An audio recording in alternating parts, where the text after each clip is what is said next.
Balochistan train हमला भारत की दहशतगर्द जहनियत का तसलसल है। दहशतगर्दों की हिमायत में सोशल मीडिया और वॉरफेयर भी चल रही थी। इस इंफॉर्मेशन वॉर को भारतीय मीडिया लीड कर रहा था। DGISPR की जाफर एक्सप्रेस हमले से मुतालिक प्रेस कॉन्फ्रेंस पाकिस्तान के खिलाफ एक बार फिर अफगानिस्तान की सरजमीन का इस्तेमाल भी आश्कार कर दिया। कहा कि जाफर एक्सप्रेस वाक़े की जड़ें भी अफगानिस्तान से मिलती हैं। हमले के दौरान दहशतगर्द अफगानिस्तान में बैठे अपने हैंडलर से राब्ते में थे। हमले में शहादतें 26 हो गईं। दहशतगर्द किसी मुसाफिर को अगवा करने में कामयाब नहीं हुए।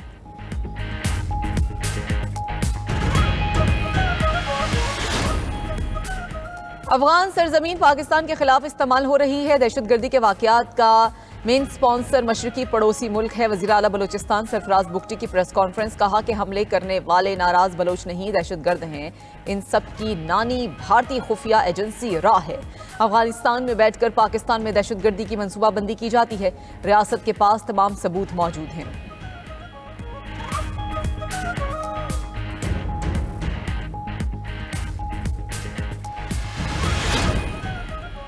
वज़ीर आज़म शहबाज शरीफ से यूरोपीय यूनियन के सफ़ीर की मुलाकात। वज़ीर आज़म ने बलूचिस्तान में जाफर एक्सप्रेस ट्रेन पर हालिया दहशतगर्दाना हमले की इजहार ताज़ियत पर सफ़ीर का शुक्रिया अदा किया। मुल्क से दहशतगर्दी की अफरियत के खात्मे के लिए पाकिस्तान के पुख्ता आज़म का इजहार। मुलाकात में इंसानी हकूक़ समेत पाकिस्तान और यूरोपीय यूनियन के ताल्लुकात के मुख्तलिफ पहलुओं पर भी तबादला ख्याल।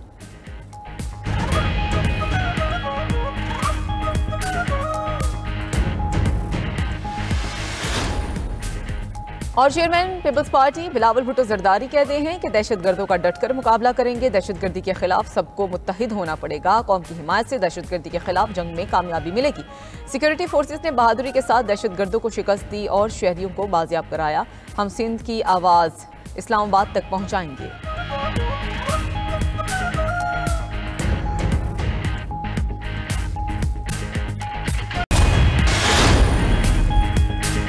बलूचिस्तान में जाफर एक्सप्रेस पर हमला नाकाबिले मुआफ़ी जुल्म करार। हमले के जिम्मेदारों और सहूलतकारों को ख़त्म कर दिया जाएगा। रियासत गद्दारों का पूरी ताकत से मुकाबला करेगी। शोहदा की कुर्बानियाँ रायगा नहीं जाएंगी। वज़ीर आज़म शहबाज शरीफ का कोयटा में अमन अमान से मुताल्लिक़ इजलास में इजहार ख्याल। कहा, तालिबान से रिश्ता जोड़ने वालों की वजह से आज हम ये दिन देख रहे हैं। कौम को दोस्तनुमा दुश्मनों को पहचानना होगा। जाफर एक्सप्रेस हमले पर एक टोला मुनज़्ज़म अंदाज में इंतशार को हवा दे रहा था। सवाल यह है, दहशतगर्दी के नासूर ने दोबारा सर क्यों उठाया? साबिक हुकूमत ने जेलों में कैद हज़ारों तालिबान को आज़ाद किया। वज़ीर आज़म शहबाज शरीफ और army chief general Asim Munir का CMH कोयटा का दौरा। ज़ख्मियों और मुतासरा ख़ानदानों से मुलाकात की।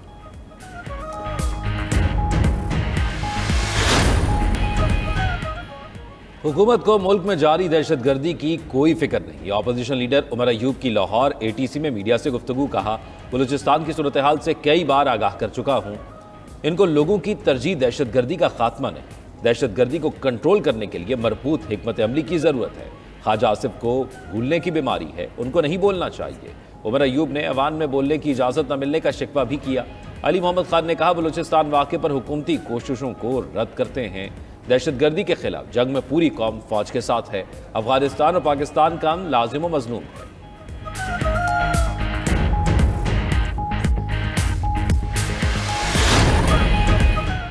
स्पीकर कौमी असम्बली अयाज सादिक कहते हैं कि PTI वाले ऐवान को गैर कानूनी कहते हैं। ऐवान अगर जाली है तो क्या चेयरमैन कायमा कमेटी गैर कानूनी नहीं?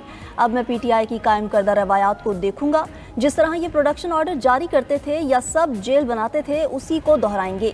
अब मैं रूल्स के मुताबिक काम करूंगा। 2 हुकूमती अरकान के बाद एक अपोजिशन रुकन को बोलने की इजाज़त दूंगा। ताली 2 हाथ से बचती है। अपोजिशन वाले इल्ज़ाम लगाते हैं कि उन्हें बात करने की इजाज़त नहीं दी जाती। जब आप हाउस में होंगे नहीं और एहतजाज करते रहेंगे तो आपको मौका कम ही मिलेगा।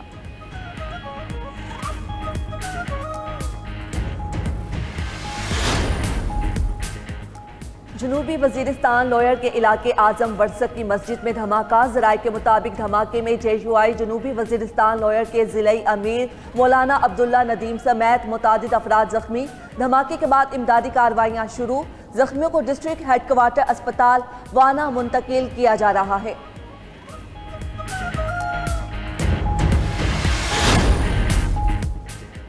मिशाल यूसुफजई की बारी। PTI से मुलाकात से रोकने के खिलाफ केस। अदालत इस्लामाबाद हाई कोर्ट के जस्टिस सरदार एजाज इसहाक खान ने अपनी लॉ क्लर्क को कमीशन मुकर्रर कर दिया। हुक्म दिया कि लॉक लग सकीना बंगिश कल 11 से 12 के दरमियान अडयाला जेल जाकर बानी पीटीआई से मिलें और बताएं कि मिसाल यूसुफजई बानी पीटीआई की वकील हैं या नहीं। कमीशन बानी पीटीआई की जानिब से दी जाने वाली वकला की लिस्ट की भी तस्दीक कराएगा। इस्लामाबाद हाई कोर्ट ने आईजी इस्लामाबाद से बयान हल्फी भी तलब कर लिया।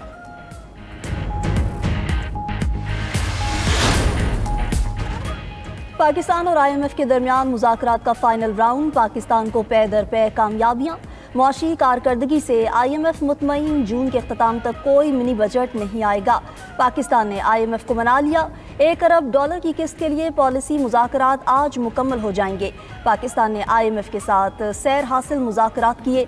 ज़राए वज़ारत ख़जाना के मुताबिक IMF मुज़ाकरात ज़रई इनकम पर टैक्स वसूली के लिए कानून साजी की तफसीलात तय पा गईं। FBR का टैक्स वसूली हदफ में 620 अरब रुपए कमी पर इत्तफाक। IMF सालाना हदफ कम करके 12,350 अरब रुपए पर राजी।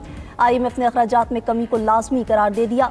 रवा माली साल के लिए FBR कोई नया टैक्स नहीं लगाएगा। मैशियत का हजम अब 123 ट्रिलियन रुपए से कम करके 116.5 ट्रिलियन रुपए कर दिया गया। वज़ीर आज़म से हंगो के फुटबॉल के खिलाड़ी मोहम्मद रियाज की मुलाकात। शहबाज शरीफ की मोहम्मद रियाज के हिम्मत और हौसले की पजीराई, 25 लाख की माली मुआविनत। वज़ीर आज़म ने कहा, आप कौम के होनहार खिलाड़ी हैं, आपका टैलेंट ज़ाया नहीं होने देंगे।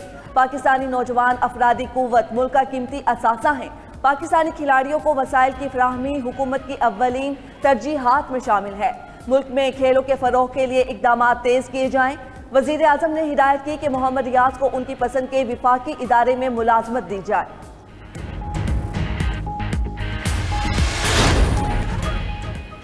रूसी सदर का 30 रोजा जंगबंदी की अमरीकी तजवीज़ पर तहफ़्फ़ुज़ात का इजहार। व्लादिमीर पुतिन का कहना है, यूक्रेन के साथ जंगबंदी के लिए अमरीका के अजीम ख्याल की हिमायत करते हैं। मुआहदे के लिए बहुत सी चीज़ों पर बातचीत की ज़रूरत है।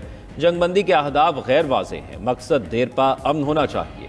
अमरीकी सदर ने पुतिन का रद्द-ए-अमल नामुकम्मल करार दे दिया। कहा, हमें जंग को तेज़ी से ख़त्म करना होगा। रूस जंगबंदी पर राज़ी ना हुआ तो यह इंतहाई मायूस कुन लम्हा होगा। उम्मीद है पुतिन राज़ी हो जाएंगे। उधर यूक्रेनी सदर ज़ेलेंस्की कहते हैं, पुतिन के रिमार्क्स अमरीकी तजावीज़ मुस्तरद करने के मुतरादिफ हैं। उधर अमरीकी सदर ट्रंप के खुसूसी एलची स्टीव वोटकॉफ मॉस्को पहुँच गए। आज रूसी सदर व्लादिमीर पुतिन से मुलाकात करेंगे। अमरीकी एलची 30 रोज़ा जंगबंदी की तजवीज़ रूसी सदर को पेश करेंगे।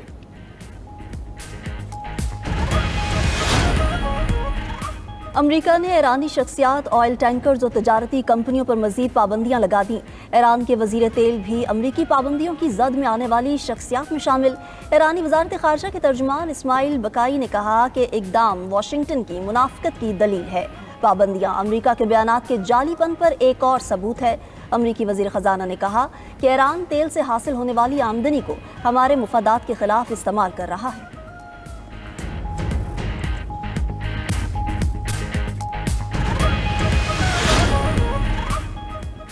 रूस और सऊदी अरब का यूक्रेन की सूरत हाल हल करने के लिए इक़दामात पर इत्तफाक। रूसी सदर पुतिन और सऊदी वली अहद मोहम्मद बिन सलमान के दरमियान टेलीफोनिक राब्ता। यूक्रेन समेत खित्ते और इलाकाई सूरत हाल पर तबादला ख्याल। सऊदी वली अहद मोहम्मद बिन सलमान ने यूक्रेन बहरान के सियासी हल के लिए अपने अज़म को दोहराया। दोनों रहनुमाओं ने दो तरफा ताउन को मजीद फ़रोग़ देने के तरीकों का भी जायजा लिया।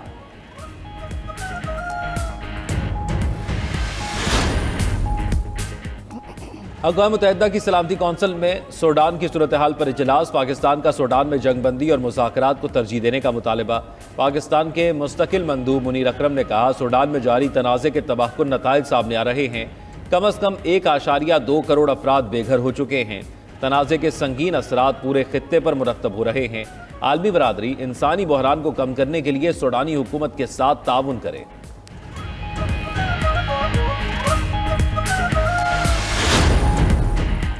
ट्रंप इंतजामिया को धचका। अमरीकी अदालत ने बरतरफ हजारों आर्जी वफाकी मुलाजमीन की बहाली का हुक्म दे दिया।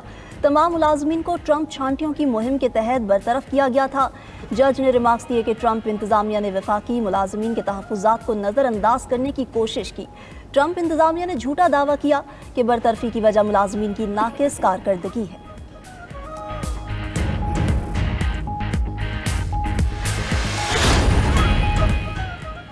कनाडा में ट्रंप की टक्कर का वजीर आजम आ गया। लिबरल पार्टी के रहनुमा मार्क कार्ने कनाडा के वजीर आजम के तौर पर आज हल्फ उठाएंगे। मार्क कार्ने के साथ उनकी काबीना के अरकान भी हल्फ उठाएंगे। मौजूदा वजीर आजम जस्टिन ट्रूडो तकरीब से पहले मुस्ताफी हो जाएंगे।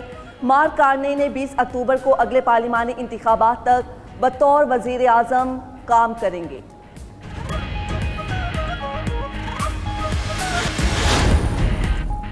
बरतानवी वजीर आजम का नेशनल हेल्थ सर्विसेज को ख़त्म करने का ऐलान।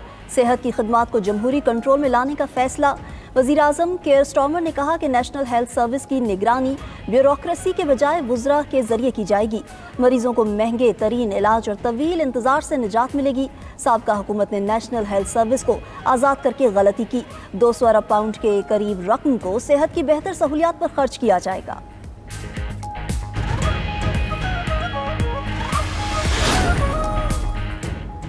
साइंसदानों ने नामुमकिन को मुमकिन बना दिया। दिल के बगैर इंसान के जीने का पहला तजर्बा कामयाब। दुनिया का पहला इंसान 100 दिन से मसनूई दिल के साथ जिंदा है। ऑस्ट्रेलिया में एक 40 साल शख्स को ऑपरेशन के जरिए मसनूई दिल लगाया गया। न्यू साउथ वेल्स से ताल्लुक़ रखने वाले इस शख्स ने रज़ाकराना तौर पर खुद को इस तजर्बे के लिए पेश किया था।